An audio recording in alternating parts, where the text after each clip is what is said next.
TTD chairman దగ్గర నుంచి police వ్యవస్థ దాకా కూడా ఎవరు కూడా తిరుమలలో ఇన్ని లక్షల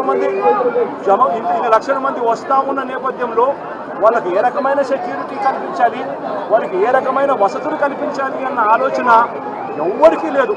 కనీసం ఆ కౌంటర్లలో నిలబడి ఉన్న ప్రజలకు ఆ పార్కుల్లో ఇక్కడ ఉన్న వాళ్ళ పేషెంట్లను అడిగితే అన్న 9 గంటలకు వచ్చినామన్న ఆ పార్కులో అన్నే ఉన్నాము, పార్కులో పెట్టారు, కనీసం నీళ్లు కూడా ఇవ్వలేదన్న అని చెప్తున్నారు. అంటే క్యూలలో నిలబెట్టడం కానీ, సఫిషియెంట్ పోలీస్ ఫోర్స్ పెట్టడం కానీ, రోప్ పార్టీస్ ఆర్గనైజ్ చేయడం కానీ, క్యూలలో ఉన్న వాళ్లకు నీళ్లు ఇవ్వడము, మజ్జిగ ఇవ్వడము, కనీసం వాళ్ళ ఫుడ్ ప్యాకెట్ ఇవ్వడము, ఇటువంటి ఏమీ కూడా జరగల. కనీసం వీళ్ళు మనుషులుగా ఉన్నారు అని పట్టించుకున్న పరిస్థితి కూడా ఎక్కడా లేదు. గాలికి వదిలేశారు నిర్లక్ష్యంగా.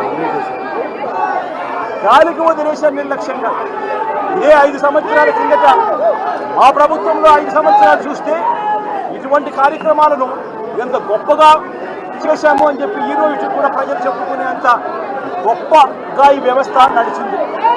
అలాంటిది ఈరోజు చూస్తే కనీసం నీళ్ళు ఇచ్చేవారు లేరు, క్యూలలో నిలబెట్టేవాళ్ళు లేరు, పోలీసులు కనీసం రోప్ పార్టీలు అక్కడ ఉండి జాగ్రత్తగా క్యూలలో పర్యవేక్షించే వాళ్ళు లేరు, కనీసం క్యూలలో ఉన్న వాళ్ళకు తిండి నీళ్లు ఇచ్చే పరిస్థితి కూడా లేని పరిస్థితిలో ఈ వ్యవస్థ నడుస్తూ ఉంది. ఇంత దారుణంగా నిజంగా వ్యవస్థ ఉంది. ఇదే పెద్ద మంచి చంద్రబాబు నాయుడు గారిని నేను గట్టిగా డిమాండ్ చేస్తా ఉన్నా, ఇది ప్రభుత్వం చేసిన తప్పు.